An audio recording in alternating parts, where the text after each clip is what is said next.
Hello everyone, this is Jyoti. Welcome back to my channel. अगर आप मेरे चैनल पे पहली बार आ रहे हैं तो चैनल को सब्सक्राइब जरूर करें, ताकि जब भी मैं नए वीडियोस अपलोड करूं, पोस्ट करूं, सबसे पहले आप उसे देख सकें। आज हम पढ़ने जा रहे हैं क्लास 5th की maths NCERT chapter 6 page number 93 हम कंटिन्यू करेंगे। ओके, चलिए स्टार्ट करते हैं। कुछ और इमली के बीज अमीनी इमली के 12 बीजों को अलग अलग तरह की आयतों में लगा रही है। 12 इमली के बीजों का उपयोग करके इस तरह की आयतों को बनाने की कोशिश करो। तुम अलग अलग तरह की कितनी आयतें बना सकते हो? तो यहाँ पे अमीनी है जिसके पास 12 इमली के बीज है और वह उसे अलग अलग तरीके से आयतें बनाने की कोशिश कर रही है। तो आइए हम देखते हैं कि हम कितने तरीके से अलग अलग तरीके से आयतें बना सकते हैं। कि मैंने इतने तरीके से आयतों को अरेंज किया हुआ है। आप ये सोच रहे होंगे कि मैंने कैसे इन आयतों को अरेंज किया है। तो सिंपल है, रो और कॉलम का यूज़ करके मैंने इन आयतों को अरेंज किया हुआ है। आप यहाँ देख सकते हैं कॉलम यानी जो स्टैंडिंग लाइन है उसे हम कॉलम कहते हैं। रो स्लीपिंग लाइन को हम रो कहेंगे।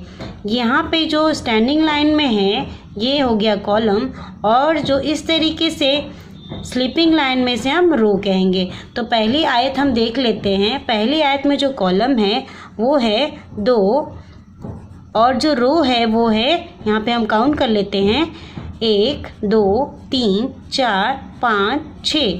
तो 6 यहाँ पे हमें रो और कॉलम का गुणा करना है। तो 6 गुणे 2 हमें क्या मिल जाएगा? 12। इसी तरीके से हम दूसरी आयत को देखेंगे। यहाँ पे जो कॉलम है वो है, यहाँ पे काउंट कर लेते हैं, 1 2 3 4 और रो है 1 2 3। तो 3 गुणे 4 बराबर 12। यहाँ पे भी आप देखेंगे रो है 4 और कॉलम है 3। तो यहाँ पे भी गुणा करने पर हमें जो संख्या मिलेगी वो है 12।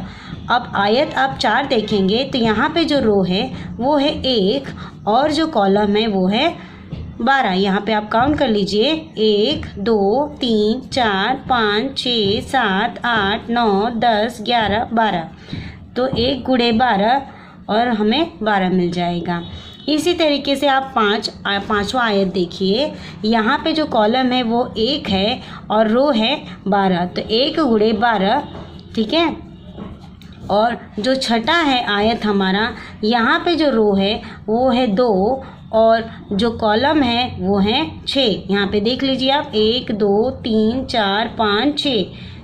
तो इस तरीके से हमने 12 इमली के बीजों को 6 तरीके से आयत हम बना सकते हैं। कैसे? रो और कॉलम का यूज़ करके। तो यहाँ पे आपने 12 इमली के जो बीज थे उसे हमने 6 तरीके से अलग अलग करके आयत हमने बनाया। तो यहाँ पे आपने 12 का गुणनखंड सीखा है। आप इसी तरीके से और भी संख्याओं का गुणनखंड कर सकते हैं। यहाँ पे देखिए 12 का गुणनखंड कैसे हुआ कि 12 जो है वो पहले आपको देखना है कि 12 जो संख्या है वो कौन कौन से पहाड़े में आती है, कौन कौन से टेबल में आती है। तो सबसे पहले वो 1 के टेबल में आती है, 12 बार में, 2 के 6 बार में, 3 के 4 बार में, और इसी तरीके के आगे की भी पहाड़े में 12 ये संख्या आता है। तो इस तरीके से आप 12 का गुणनखंड कर सकते हैं। तो ये जो संख्याएं जो आपको मिली हैं 1 2 3 4 6 और 12, इसे हम क्या कहेंगे? 12 का गुणनखंड कहेंगे। इन संख्याओं को हम क्या कहेंगे? 12 का गुणनखंड। अब आगे के क्वेश्चन देख लेते हैं।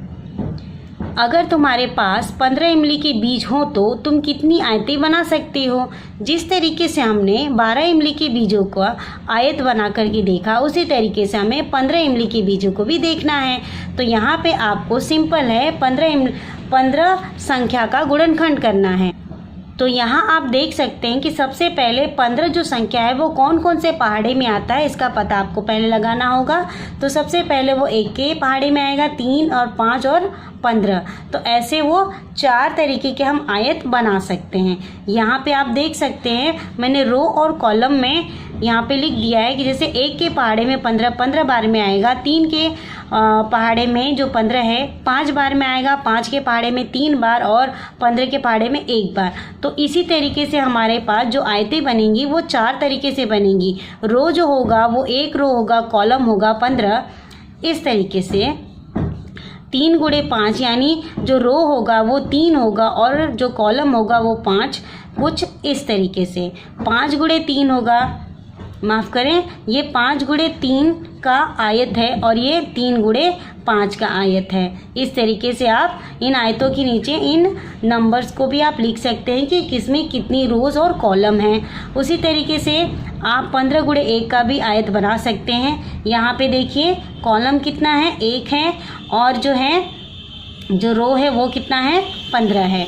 तो 15 इमली के बीज हो तो हम 4 तरीके से आयत को बना सकते हैं। और 15 का गुणनखंड हमारा क्या निकला कि 15 कौन कौन सी संख्या कौन से पहाड़े में आता है, 1, 3, 5 और 15 के। तो इस तरीके से इन संख्याओं को हम क्या कहेंगे, 15 का गुणनखंड। तो यहाँ पे हम बता सकते हैं कि इस 15 इमली के बीज हो तो हम यहाँ पे 4 तरीके से आयतों को बना सकते हैं। अब आगे के क्वेश्चन हम रीड करेंगे। इधर दिए गए ग्रिड में 20 खानों की आयत बनाई गई है। इस आयत की चौड़ाई 2 खानों के बराबर है। तो यहाँ पे ग्रिड में आप देखेंगे कि हमें एक आयत दिया गया है जिसकी चौड़ाई 2 खाने हैं। आप यहाँ देख सकते हैं 1 और ये 2 खाने बताए गए जो कि ये चौड़ाई है, ठीक है। और इसमें जो टोटल जो खाने हैं वो कितने हैं, 20 है। तो पूछा जा रहा है, पहला जो क्वेश्चन है, इसकी लंबाई कितनी है। तो लंबाई हम इसे आयत की हम लंबाई कहते हैं। चलिए तो काउंट कर लेते हैं, 1, 2, 3, 4, 5, 6, 7, 8, 9, 10। तो इसकी लंबाई कितनी हम कहेंगे, 10 खाने, ठीक है। अब यहाँ पे देख लेते हैं, जैसे रो और हमने कॉलम का गुणा किया था उसी तरीके से यहाँ पे भी हम 10 खाने और गुणे 2 खाने करेंगे। तो देखिए हमें कितना मिलता है, 10 गुणे 2 करेंगे तो हमें 20 खाने मिल जाएंगे। तो जैसे कि हमें बताया गया था कि इस आयत में 20 खाने हैं। अब आप नेक्स्ट देखिए क्वेश्चन, 20 खानों से अलग तरह से बनी एक आयत को रंगो।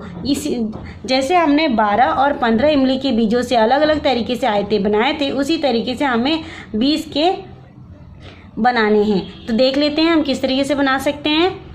तो सबसे पहले आपको 20 ये जो संख्या है वो उसे देखना होगा कि ये कौन कौन से पहाड़े में आता है। तो सबसे पहले 1 के पहाड़े में आएगा, फिर 2 के पहाड़े में, और फिर 3 के पहाड़े में नहीं होगा, 4 के पहाड़े में, 5 के पहाड़े में, और फिर 10 के पहाड़े में, ठीक है, और फिर 20 के पहाड़े में।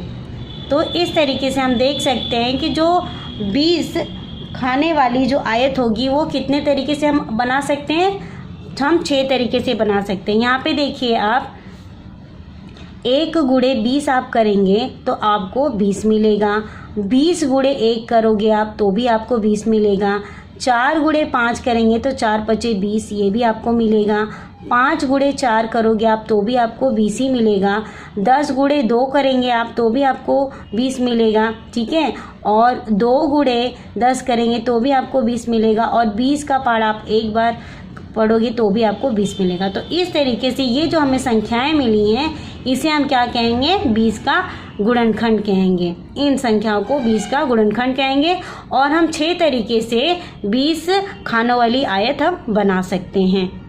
तो यहाँ हमारा जो आंसर हो जाएगा 20 खानों से अलग तरह से बनी एक आयत को रंगो। तो 6 तरीके से हम आयत बना सकते हैं और उन आयत को आपको क्या करना है, कलर करना है। अब हम नेक्स्ट पेज पे हैं, पेज नंबर 94 पे, और यहाँ पे आप थर्ड क्वेश्चन आप देखेंगे, तुमने जो आयत रंगी उसकी लंबाई और चौड़ाई कितनी है। तो यहाँ पे हमें उसकी लंबाई और चौड़ाई बतानी है। तो यहाँ पे हमने 6 तरीके से आयत हम बना सकते हैं। जो पहला होगा, जो रो होगा वो हमारी लंबाई हो जाएगी और जो कॉलम होगा उसे हम चौड़ाई कहेंगे। तो इस तरीके से हर आयत जो आपने बनाई है तो उसके नीचे आप उसकी लंबाई और चौड़ाई इस तरीके से लिख सकते हैं। ओके, ठीक है।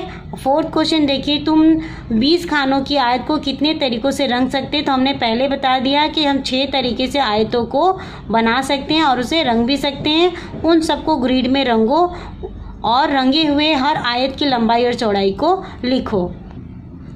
तो आपको इस तरीके से जो जो आप आयत बनाएंगे, जैसे 1 × 20 का आपने आयत बनाया तो उसके नीचे आपको इस तरीके से 1 × 20 लिखना है और लंबाई गुणे चौड़ाई लिखनी है। जो लंबाई होगी वो रो होगी और कॉलम को हम चौड़ाई कहेंगे। तो इस तरीके से आप हर आयत के नीचे उसका जिस तरीके का वो कॉलम होगा और रो होगा उस तरीके से आप नंबर लिख सकते हैं। आगे पढ़ते हैं। चूड़ियाँ, एक सलाख पर 18 चूड़ियाँ हैं। मीना उन्हें समूह में रखने की कोशिश कर रही है। वह उन्हें 2, 3, 6, 9 और 18 के समूह में रख सकती है, किसी भी चूड़ी को छोड़े बिना। तो क्वेश्चन है, अगर वह एक चूड़ी का समूह बनाती है तो उसके पास कुल कितने समूह होंगे। तो अगर वो एक एक समूह में एक एक चूड़ियाँ रख रही हैं, एक एक समूह है, मान लीजिए ये एक एक समूह है और उस एक एक समूह में वो एक एक चूड़ियाँ रख रही हैं, तो ऐसे उसके पास 18 चूड़ियाँ हैं। तो 18 चूड़ियों को अगर वो एक एक समूह में रखेगी तो इस तरीके से टोटल 18 समूह बनेंगे। तो यहाँ पे हमारा आंसर होगा 18 समूह होंगे उसके पास। आगे पढ़ते हैं। अब अलग अलग चूड़ियों की संख्या के लिए तालिका को पूरा करो। हर एक संख्या के लिए देखो कि कौन से अलग अलग समूह बनाए जा सकते हैं। तो यहाँ पे आपको तालिका दी गई है, आप उसे देखिए। चूड़ियों की संख्या है और अलग अलग समूह जो हम बना सकते हैं। तो बहुत ईजी है, आपको देखना है जो 18 जो नंबर है वो कौन कौन से पहाड़ी में आता है। तो इस तरीके से आप अलग अलग समूह बना सकते हैं। तो 18 जो नंबर है वो 1, 2, 3, 6, 9 और 18 के पहाड़ी में आता है, इसलिए हम इतने तरीके से समूह बना सकते हैं। ऐसे ही 24 है तो 24 के लिए 1, 2, 3, 4, 6, 8, 12 और 24। इस तरीके से आप 24 कौन कौन से टेबल में आता है वो आप टेबल लिख के पहाड़ा लिख करके आप बता सकते हो कि इतने तरीके से हम समूह बना सकते हैं। इसी तरीके से आप सारे जो आपको नंबर्स दिए गए, संख्या दी गई है चूड़ियों की, आप उन सब का आप देख करके ग्रुप आप अलग अलग समूह बता सकते हैं। जैसे यहाँ पे 5 दिया है तो 5 1 के पहाड़ी में आएगा और 5 खुद के पहाड़ी में आएगा। 9 है तो 1 और 3 और 9 के पहाड़ी में आएगा। और 7 जो है 1 और 7 के पहाड़ी में आएगा। 2 जो है 1 और 2 के पहाड़े में आएगा। यहाँ आप देख सकते हैं जो 1 है उसमें उसके 1 के पहाड़े में सारे नंबर्स आ जाते हैं, ठीक है। तो इसमें आप कंफ्यूज मत होइएगा। तो यहाँ पे 10 का आप देख सकते हैं कि चूड़ियों की संख्या अगर 10 हो तो उसके कितने समूह बना सकते हैं। तो सिंपल है, 1 पहले 10, 1 के पहाड़े में 10 आता है, ये 2 के पहाड़े में 10 आता है, 5 के भी और 10 के पहाड़े में भी 10 आता है। तो इस तरीके से आप अलग अलग समूह बना सकते हैं।